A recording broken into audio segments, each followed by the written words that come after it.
What's going on, guys? Doing a little experimenting tonight. I haven't dealt with this real rust stuff in a while.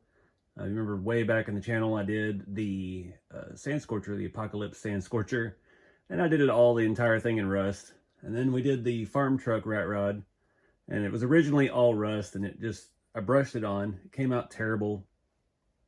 You know, it worked for the time. I was still learning. And eventually we sanded that down and painted over it with house paint. And it's slowly rusting through the house paint, which is kind of cool. But I was talking to RC Patina guy the other day when we were doing the Red Cat hauler, and he uses the real rust stuff on that. And he was saying to apply it with a sponge. And I'm just out here in the shop Saturday night hanging out. And I have these sponges I bought to do patina on a real car, but they're actually like sea sponge. So they're a little bit coarse for what I needed, but I gave it a shot. And started just tinkering with this other Coca-Cola Coke machine. It was perfect when we started, and it is not perfect now. It's actually coming out pretty cool. I've discovered one thing. So this process here with this, let me show you what it is. Metal Effects. It's Modern Masters oxide iron paint in their activator. I bought a big jug of it because I used the little kit that I had all up doing the sand scorcher. It takes restraint, and I've got a lot more practice ahead of me before I get that restraint. If you look at his Red Cat hauler, he's got it on the rounded nose of it, and his application techniques are on point. So I definitely need a finer sponge. But I discovered tonight too that my Cow RC hide wipes, these cleaners, will remove the iron paint. So I was able to undo some of the damage I did, and we'll just have to wait and see how it looks in the morning. I've got the Blazer hood. I wanted to just do like up here, and if I would have just left what I applied at first and worked with that, then we might have gotten somewhere, but I got carried away. My coarse sponge left it incomplete in areas, and I had to come back and add more, and it just downward spiral to way too much. The same with the Coke machine, but it is definitely needs some practice with it. But I removed some of that. I wanted some of the lettering showing through the price and stuff on the side. It says have a Coke on the side. So I kind of rubbed some of that stuff off, brought some of the paint back out on the sides and in the front. And I got a little way too carried away. I mean, you can see some streaks and stuff in it, but I'm not worried about that. I'm really not worried about the Blazer. The Blazer has become my new test bed. That's always been my thing with paint and weathering. That's why I paint Lexan so poorly, because I don't have the restraint to do light coats. It looks like it's laying down so good, so I just get heavier and heavier, and I rush things.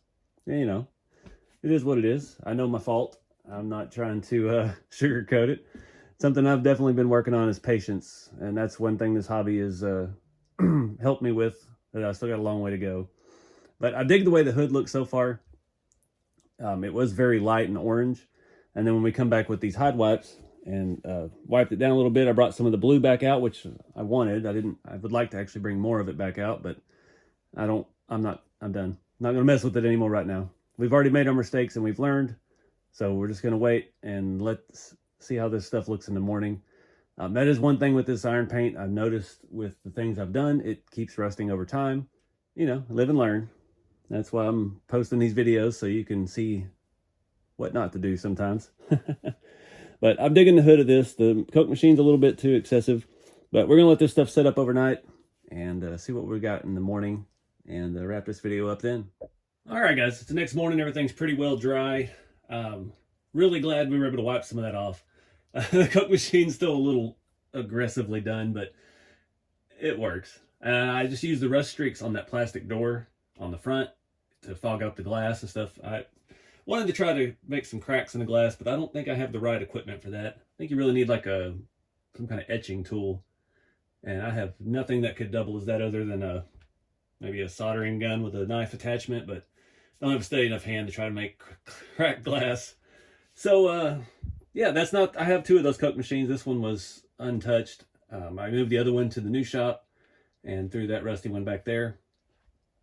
But yeah, I'm just glad I got to wipe some of that down. It did pull some of the paint off, like where it says Coca-Cola on the front, and yeah, just adds to the look of it. So I'm digging that. probably some more tinkering to come. It's definitely got a lot of figuring out to do. I think, like I said earlier, the key is application, for smooth application. Like I said, I've only ever used brushes before, and sponge is the way to go, but not the kind of sponge I had. Blazer hood looks pretty good. I had some issues with the magnet on the hood latch. It kept pulling all the iron flakes and the paint to it, and then when I'd try to wipe it down a little bit, it would just all come off. So yeah, but I tempted to do more. I wanted to do the roof and at least like the tops of the fenders, but I'm quit while I'm ahead. Find something else to practice on for a little bit, some more scale things and stuff like that. And yeah, we'll see where it takes us. But just always trying to learn something new. I don't ever claim to be an expert at anything. I'm learning just with you. So learn some things not to do. We'll go from there. But that's the fun with it, guys. Just get out and try stuff. Have some fun with the hobby and keep it scaled. We'll see you in the next video.